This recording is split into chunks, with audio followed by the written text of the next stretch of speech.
갈라디아서 1장. 사람들이 뽑은 것도 아니요 사람들이 보낸 것도 아니요 예수 그리스도와 그분을 죽은 사람 가운데서 살리신 하나님 아버지께서 사도로 삼으셔서 사도가 된 나 바울이 나와 함께 있는 모든 형제들과 함께 갈라디아에 있는 여러 교회에 이 편지를 씁니다. 하나님 우리 아버지와 주 예수 그리스도께서 여러분에게 은혜와 평안을 주시기를 바랍니다. 예수님께서는 하나님 우리 아버지의 뜻을 따라 이 악한 세상에서 우리를 건지시고 우리 죄를 씻기 위해 자기 몸을 바치셨습니다.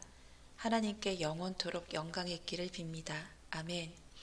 하나님께서 그리스도의 은혜로 여러분을 부르셨는데 여러분이 이렇게 빨리 다른 복음을 믿는다고 하니 놀라지 않을 수 없습니다. 실제로 다른 복음은 없습니다. 그러나 어떤 사람들이 여러분을 혼란스럽게 하여 그리스도의 복음을 바꾸려 하고 있습니다. 우리는 여러분에게 복음을 전했습니다. 그러므로 우리든지 하늘에서 온 천사든지 우리가 전한 복음이 아닌 다른 것을 전한다면 그는 저주를 받아 마땅합니다. 내가 전에도 말했지만 이제 다시 말합니다. 여러분이 이미 받은 복음 외에 다른 것을 전하는 사람이 있다면 그는 저주를 받아야 합니다. 내가 사람의 마음에 들게 하려는 것처럼 보입니까? 그렇지 않습니다. 나는 오직 하나님의 마음을 기쁘시게 하려는 것뿐입니다. 내가 사람을 기쁘게 하려고 한다면 나는 그리스도의 종이라고 할 수 없습니다. 형제들이여, 내가 여러분에게 전한 복음은 사람들에게서 나온 것이 아니라는 것을 알기 바랍니다. 그것은 내가 사람에게서 얻은 것도 아니고 사람에게서 배운 것도 아닙니다. 그것은 예수 그리스도께서 내게 보여주신 것입니다. 여러분은 내가 어떻게 살아왔는가를 들었을 것입니다. 나는 유대교에 속한 사람이었습니다. 나는 하나님의 교회를 몹시 박해했을 뿐 아니라 아예 없애버리고까지 계획했습니다. 나는 나와 나이가 비슷한 다른 유대인들보다 더 열심히 유대교를 믿었습니다. 또한 그 누구보다도 조상들의 전통을 지키는데 열심이었습니다. 그러나 내가 태어나기도 전부터 하나님께서는 나를 따로 세우셔서 은혜로 나를 부르셨습니다.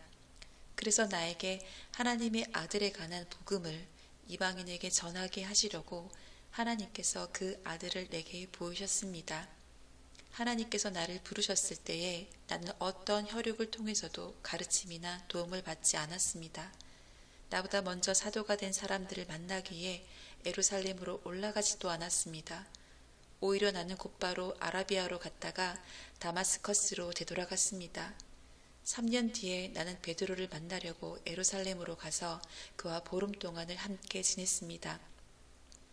그리고 주님의 동생 야고보 외에는 그 어떤 다른 사도도 만나지 않았습니다.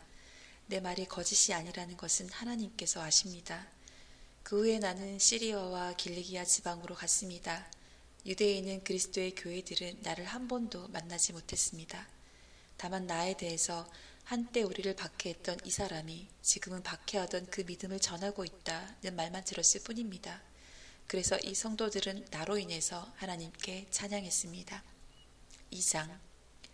14년이 지나서 나는 다시 예루살렘으로 갔습니다. 이번에는 바나바와 디도를 데리고 갔습니다. 예루살렘으로 간 것은 하나님께서 그렇게 하라고 계시하셨기 때문입니다. 나는 거기에서 교회의 지도자들을 만났습니다. 그들과 따로 만나서 내가 이방인들에게 전하는 복음을 설명해 주었습니다. 그것은 내가 전에 한 일이나 지금 하고 있는 일이 헛되지 않기를 바랐기 때문입니다. 나와 함께 있던 디도는 비록 그리스 사람이었지만 나는 그에게 억지로 할례를 베풀지는 않았습니다. 우리 가운데 거짓 형제들이 몰래 들어왔기 때문에 우리는 이 문제에 대해서 이야기를 했습니다. 그들은 우리를 다시 율법의 종으로 만들고 그리스도 예수 안에서 우리가 누리는 자유를 엿보려고 정탐꾼처럼 끼어들었습니다. 그러나 우리는 그 거짓 형제들의 뜻을 조금도 따르지 않았습니다. 우리는 복음의 진리가 늘 여러분과 함께 있기를 바랐습니다. 저 귀하다고 하는 사람들도 내가 전하는 복음을 바꾸지 못했습니다. 그들이 귀한 사람이든 아니든 그것은 중요하지 않습니다. 하나님께서는 사람을 겉으로 판단하지 않으시기 때문입니다. 오히려 그 지도자들은 하나님께서 베드로를 통해 할례를 받은 유대인들에게 복음을 전하도록 하신 것처럼 내게도 할례를 받지 않은 이방인들에게 복음을 전하는 일을 맡기셨다는 것을 알게 되었습니다. 하나님께서는 베드로에게 유대인을 위해 사도로 일할 권리를 주셨고 내게는 이방인을 위해 사도로 일할 권리를 주셨습니다. 지도자로 인정받던 야고보와 베드로와 요한은 하나님께서 내게 주신 특별한 은혜를 깨닫고 바나바와 나를 인정했습니다. 그리고 그들은 바울과 바나바여 그대들은 이방인에게 가십시오. 우리는 유대인에게 가겠습니다. 라고 말했습니다. 그들은 우리에게 한 가지, 곧 가난한 사람들을 기억해 달라고 부탁했는데 그것은 사실 내가 힘써 해오던 일입니다. 베드로가 안디옥에 왔을 때 그가 잘못한 일이 있어서 내가 그를 대면해서 나무랐습니다. 베드로가 안디옥에 와서 이방인들과 함께 먹고 있는데 야고보가 보낸 유대인들이 오자 먹는 것을 그만두고 그 자리에서 물러갔습니다. 그는 할례를 받은 유대인들을 두려워했던 것입니다. 이처럼 베드로는 거짓된 행동을 했고 다른 유대인 성도들도 거짓된 행동을 했습니다. 심지어 바나바조차 그들의 거짓된 행동에 유혹을 받았습니다. 나는 그들이 복음의 진리를 따르지 않는 것을 보고 모든 사람 앞에서 베드로를 향해 베드로여, 당신은 유대인이면서도 유대인처럼 살지 않고 이방인처럼 살면서 어찌하여 이방인들에게 유대인처럼 살라고 합니까? 하고 말했습니다. 우리는 이방인, 곧 죄인이 아니라 유대인으로 태어났습니다. 하지만 우리는 율법을 따른다고 해서 의롭다함을 받는 것이 아니라 예수 그리스도를 믿음으로 의롭다함을 받는 것을 압니다. 그래서 우리는 의롭다함을 얻으려고 그리스도 예수를 믿었습니다. 우리가 의롭다함을 얻는 것은 그리스도를 믿었기 때문이지 율법을 지켰기 때문이 아닙니다. 율법으로는 어느 누구도 의롭다함을 얻을 수 없습니다. 우리 유대인은 의롭다함을 얻으려고 그리스도께 나아왔습니다. 그리하여 우리가 죄인이라는 것이 밝히 드러났습니다. 그렇다고 해서 그리스도께서 우리를 죄인으로 만드신 것입니까? 그럴 수 없습니다. 내가 이미 헐어버린 그것을 다시 가르친다면 그것은 틀림없이 내가 죄를 지는 것입니다. 나는 율법을 위해 사는 것을 그만두었습니다. 나는 율법에 의해 죽었습니다. 내가 율법을 향해 죽은 것은 하나님을 향해 살기 위한 것입니다. 나는 그리스도와 함께 십자가에 죽었습니다. 이제는 내가 사는 것이 아니라 내 안에 계신 그리스도께서 사시는 것입니다. 내가 지금 몸 안에 있는 사는 것은 나를 사랑하셔서 나를 구하시려고 자기 몸을 바치신 하나님의 아들을 믿는 믿음으로 사는 것입니다. 나는 하나님의 은혜를 헛되게 하지 않습니다. 율법으로 의롭다함을 얻을 수 있다면 그리스도께서도 죽지 않으셨을 것입니다. 3장 갈라디아 여러분들은 예수 그리스도께서 십자가에서 죽으셨다는 사실을 분명히 알면서도 남에게 속았으니 어리석게 이를 데 없습니다. 이 한 가지만 대답해 보십시오. 여러분은 어떻게 성령을 받았습니까? 율법을 지켜서 받았습니까? 아닙니다. 복음을 듣고 믿었기 때문에 받은 것입니다. 성령 안에서 살기 시작하다가 이제 와서 다시 자기 힘으로 살려고 하다니 여러분은 참으로 어리석습니다. 그렇게 많은 고난을 경험했는데도 그 모든 것이 다 헛일이었습니까? 그렇지 않기를 바랍니다. 여러분이 율법을 지켰기 때문에 하나님께서 성령을 주셨습니까? 아닙니다. 여러분이 율법을 지켰기 때문에 하나님께서 여러분 가운데서 기적을 일으키셨습니까? 아닙니다. 하나님께서 성령을 주시고 기적을 일으키신 것은 여러분이 복음을 듣고 믿었기 때문입니다. 성경에도 아브라함에 대해서 같은 말씀이 있습니다. 아브라함이 하나님을 믿으니 하나님께서 아브라함의 믿음을 받으시고 그를 의롭다고 여기셨다. 그러므로 여러분은 믿음으로 사는 사람이 참 아브라함의 자녀라는 것을 알아야 합니다.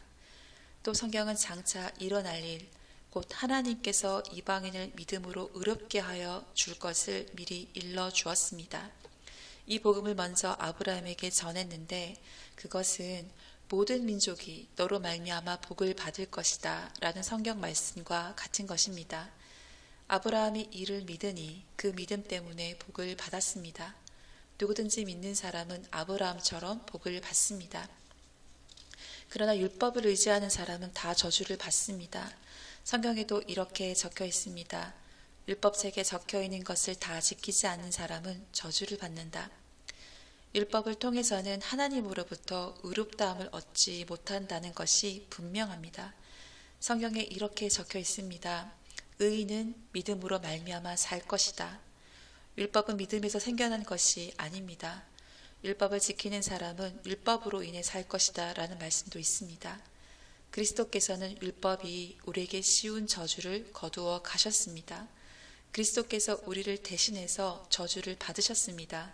성경에도 이렇게 적혀 있습니다. 나무에 달린 사람은 다 저주를 받은 것이다.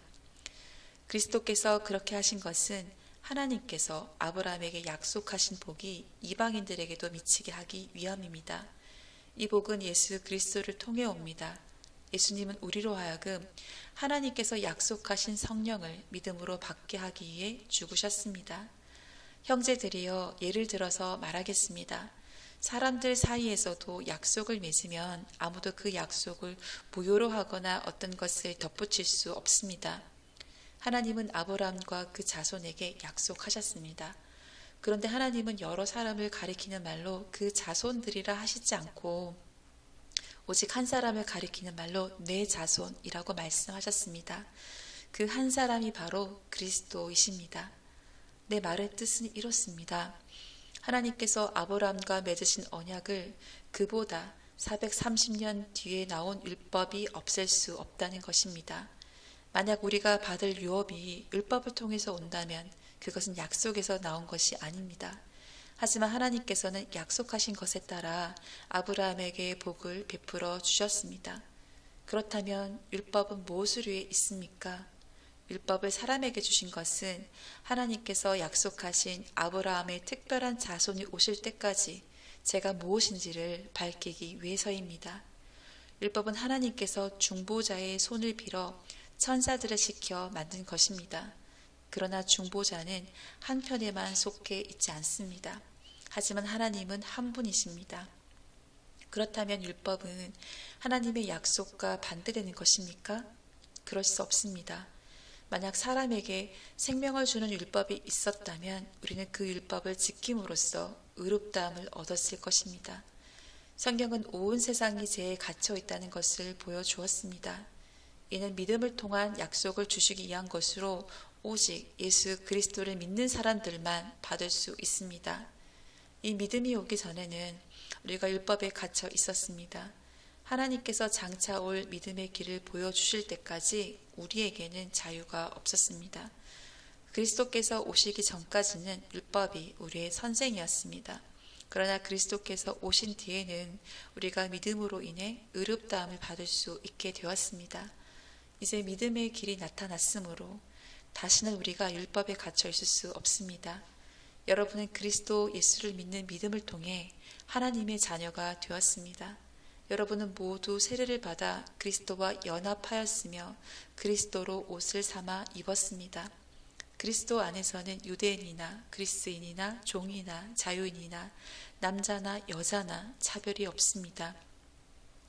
여러분은 그리스도 예수 안에서 모두 하나입니다. 여러분은 그리스도에게 속한 사람입니다. 그러므로 여러분은 아브라함의 자손입니다. 하나님께서 아브라함에게 하신 약속대로 여러분은 하나님께서 주시는 모든 복을 받습니다. 4장. 내가 또 이 말을 하려고 합니다. 아버지의 재산을 물려받은 사람이 아이라면 그가 모든 것의 주인이라 하더라도 종과 다를 것이 없습니다. 어른이 되기 전까지는 그를 돌봐줄 사람의 말을 따라야 합니다. 그러나 그 아버지가 정한 때가 이르면 자유인이 됩니다. 이와 마찬가지로 우리도 전에는 어린아이와 같았습니다. 우리는 이 세상의 헛된 가르침 아래에서 종노릇을 했습니다. 그러나 정한 때가 이르자 하나님께서 자기 아들을 보내셨습니다. 그 아들은 여자에게서 낳고 율법 아래에서 살았습니다.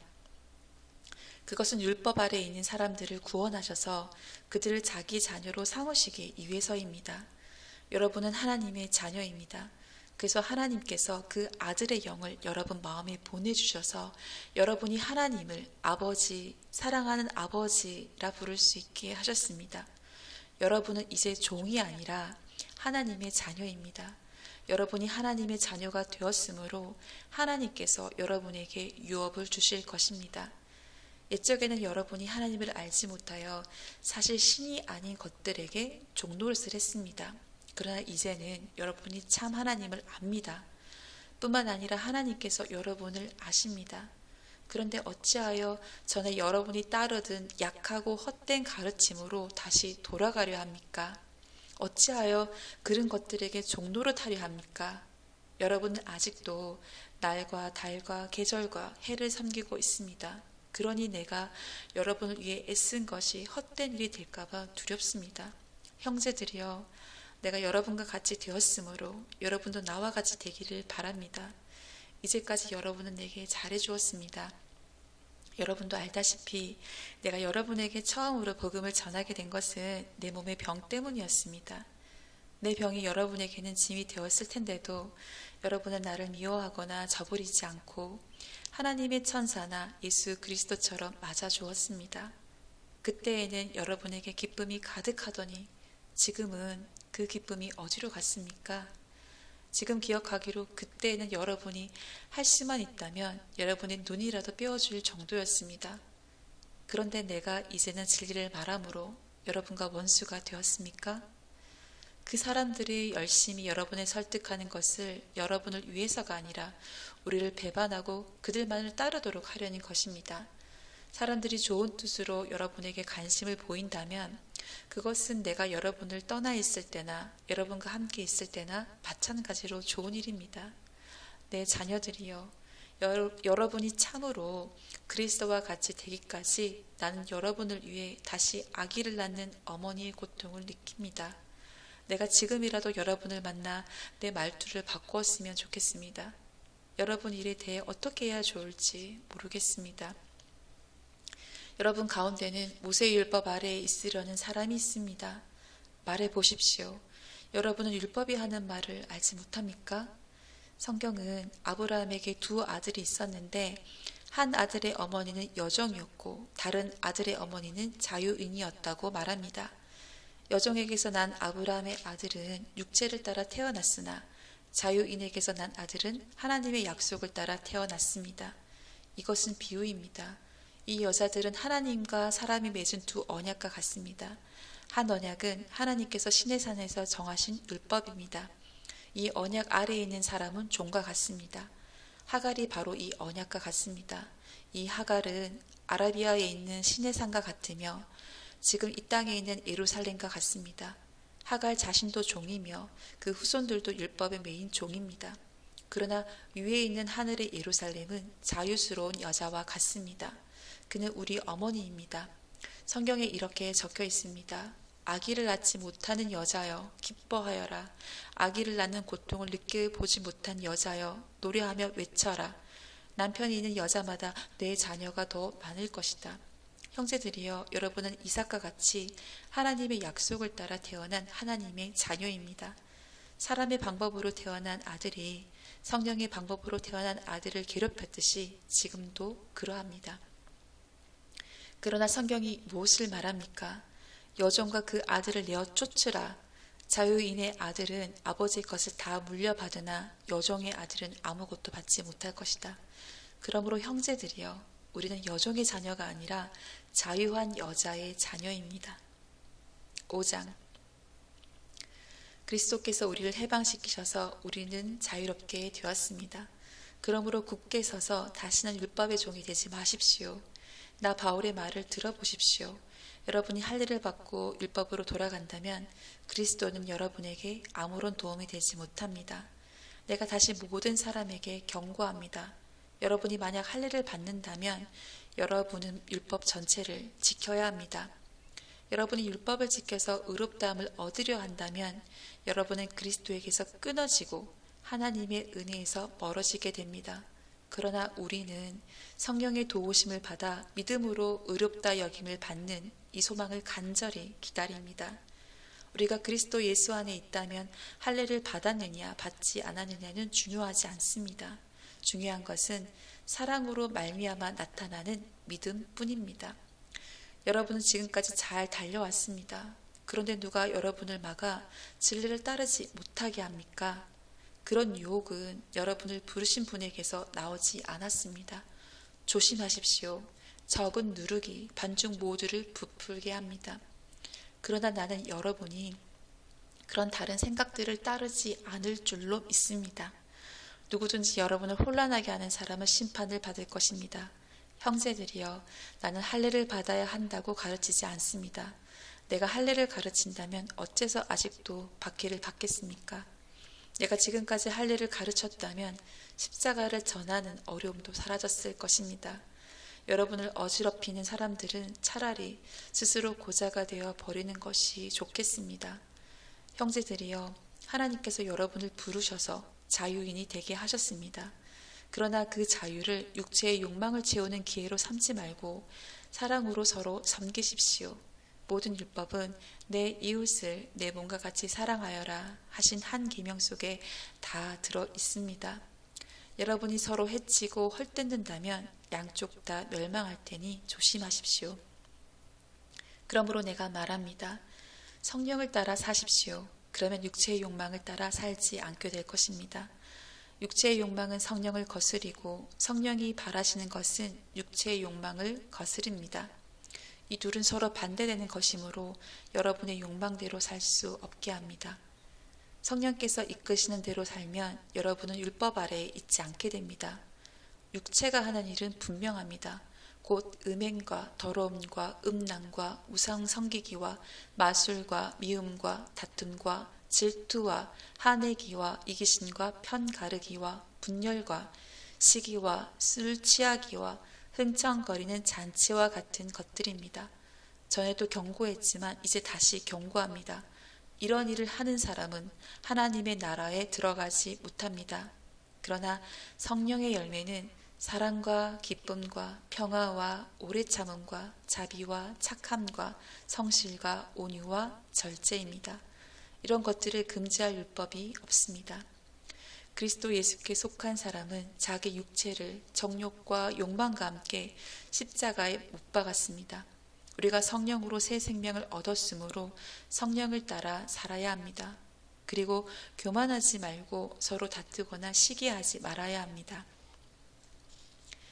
6장. 형제들이여, 여러분 가운데서 누구든지 죄 지은 사람이 있거든 신령함을 지닌 여러분이 온유한 마음으로 그를 바로 잡아야 합니다. 그러나 여러분도 유혹에 빠지지 않도록 조심하십시오. 여러분은 서로 다른 사람의 짐을 들어주십시오. 그것이 그리스도의 법을 이루는 길입니다. 아무것도 아닌 사람이 무엇이나 된 것처럼 행동한다면 그것은 자기를 속이는 일입니다. 자기를 다른 사람과 비교하지 마십시오. 사람은 저마다 자기 일을 살펴야 합니다. 그러면 자랑할 일이 자기에게만 있을 것입니다. 사람은 저마다 자기 일에 책임을 져야 합니다. 하나님의 가르침을 배우는 사람은 가르치는 사람과 모든 좋은 것을 나누어야 합니다. 스스로 속이지 마십시오. 하나님을 속일 수는 없습니다. 사람은 자기가 심은 대로 거둘 것입니다. 자기 육체의 욕망대로 심은 사람은 육체로부터 썩을 것을 거둘 것이며 성령의 뜻을 따라 심는 사람은 성령으로부터 영원한 생명을 거둘 것입니다. 선한 일을 하다가 낙심하지 말아야 합니다. 때가 이르면 영원한 생명을 거둘 것이므로 포기하지 말아야 합니다. 기회가 닿는 대로 모든 사람에게 선한 일을 해야 합니다. 특히 믿음의 가정에 그렇게 해야 합니다. 내 손으로 이렇게 여러분에게 큰 글자로 씁니다. 여러분에게 억지로 할례를 받도록 하려는 사람들이 있습니다. 그들은 육체를 꾸미기 좋아하는 사람들입니다. 그들은 그리스도의 십자가를 따르면 박해를 받을까봐 두려워하고 있습니다. 할례를 받은 사람들이 스스로도 율법을 지키지 않으면서 여러분에게는 할례를 받게 하려는 것은 여러분에게 한 일을 가지고 자랑하기 위함입니다. 그러나 내게는 우리 주 예수 그리스도의 십자가 말고는 아무것도 자랑할 것이 없습니다. 그리스도의 십자가를 통해 세상은 나에 대해서 죽었고 나는 세상에 대해서 죽었습니다. 할례를 받느냐 받지 않느냐 하는 것이 중요한 것이 아닙니다. 중요한 것은 하나님의 새로운 백성이 되는 것입니다. 이 규칙을 따르는 사람, 곧 하나님의 모든 백성에게 평화와 자비가 있기를 바랍니다. 그러므로 이제부터는 나를 괴롭히지 마십시오. 내 몸에는 그리스도 예수의 흔적이 있습니다. 형제들이여, 우리 주 예수 그리스도의 은혜가 여러분의 심령에 있기를 빕니다. 아멘.